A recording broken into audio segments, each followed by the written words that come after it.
Timnas Indonesia di semua level usia, tengah menorehkan cerita yang semakin membanggakan di kancah internasional. Mulai dari level senior, hingga U17, dinamika pembentukan tim dan performa di lapangan menunjukkan arah baru yang lebih menjanjikan.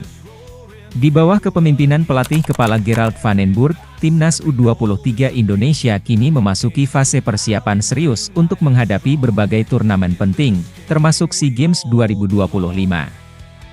Langkah awal van den Burg ditandai dengan menyaksikan langsung pertandingan Liga 1 antara Persija Jakarta dan Persebaya Surabaya di Stadion Utama Gelora Bung Karno, Jakarta.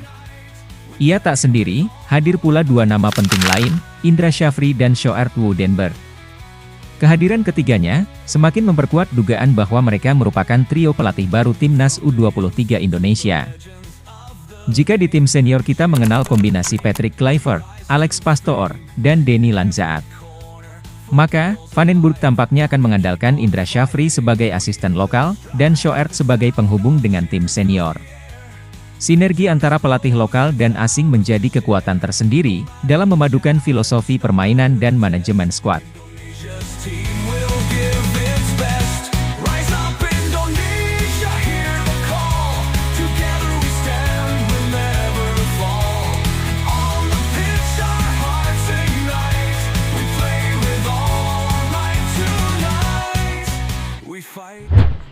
Dalam unggahan Instagram pribadinya, van den Burg mengungkapkan bahwa mereka tengah bertukar pikiran dengan pelatih dan staf timnas lainnya.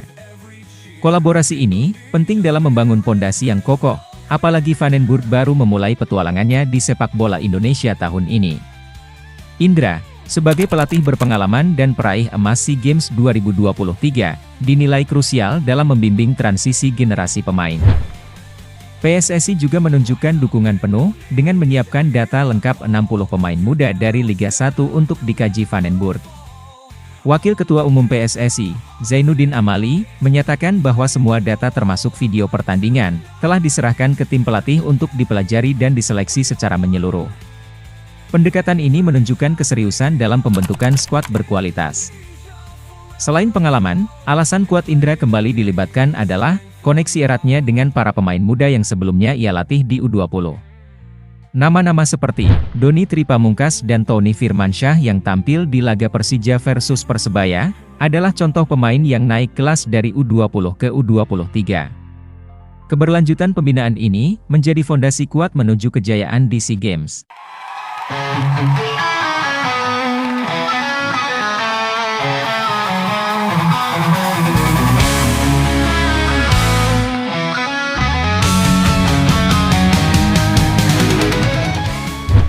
Sementara itu, Sjoerd Woerdenberg diharapkan mampu menyambungkan strategi van den Burg dengan filosofi tim senior yang kini ditangani Patrick Kluivert.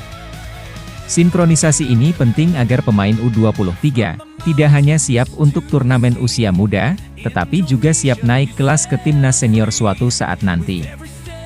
Di level yang lebih muda, Timnas U17 Indonesia mencuri perhatian dunia setelah lolos ke Piala Dunia U17 2025 di Qatar.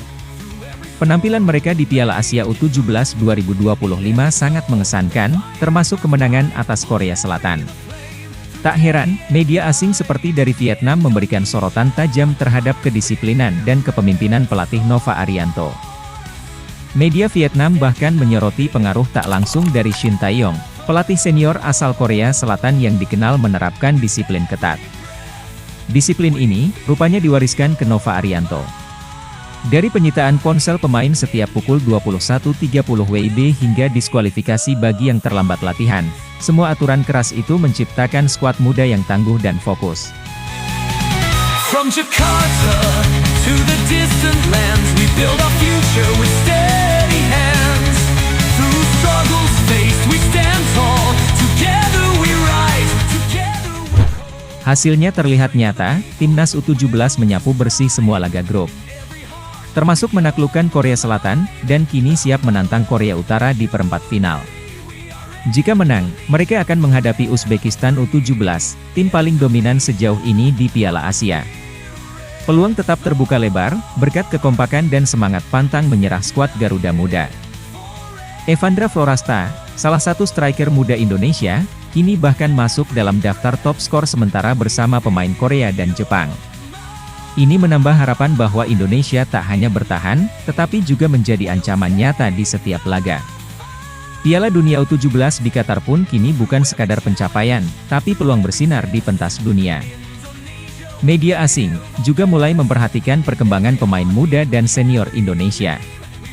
Jay Itzes, kapten Venezia di Serie A, mendapat pujian dari media Italia seperti TMW dan Calcio Mercato. Karena konsistensinya, memimpin pertahanan klub yang tengah berjuang keluar dari zona degradasi. Ia menjadi simbol kebangkitan pemain diaspora Indonesia di kancah Eropa. Itzes yang konsisten, menjaga clean sheet dalam beberapa laga terakhir bersama Venezia, kini menjadi incaran klub besar Italia seperti Inter Milan.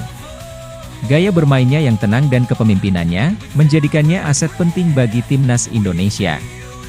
Pujian media luar menunjukkan, bahwa kualitas pemain Indonesia kini diakui di luar negeri.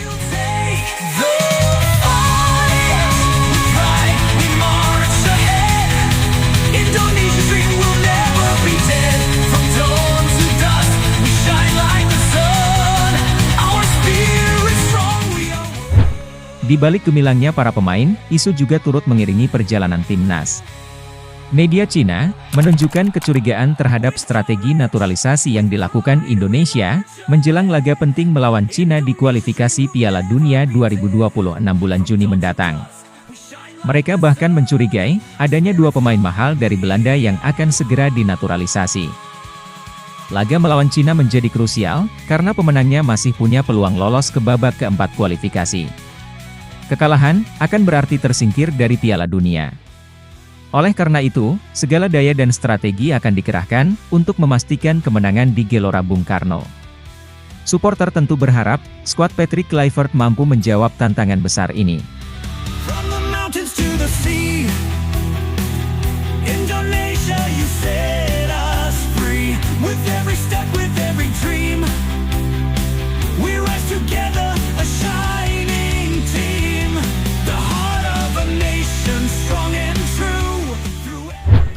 Perjalanan panjang, timnas Indonesia kini semakin menarik untuk diikuti. Dari level junior hingga senior, dari pelatih lokal hingga asing, semuanya tengah bekerja membangun tim nasional yang kuat dan kompetitif, di level Asia maupun dunia. Keseriusan dalam membentuk tim pelapis, seleksi pemain, hingga kedisiplinan internal, adalah fondasi keberhasilan. Meskipun banyak tantangan di depan, dari isu naturalisasi hingga lawan-lawan berat di setiap turnamen, timnas Indonesia menunjukkan bahwa mereka tak gentar. Sebaliknya, mereka justru semakin terstruktur, profesional, dan berani mengambil risiko demi hasil maksimal.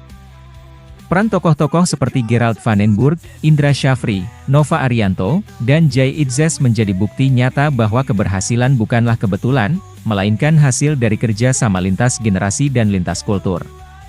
Jika terus dipertahankan dan dikembangkan, bukan tidak mungkin Indonesia akan menjadi kekuatan baru di sepak bola Asia.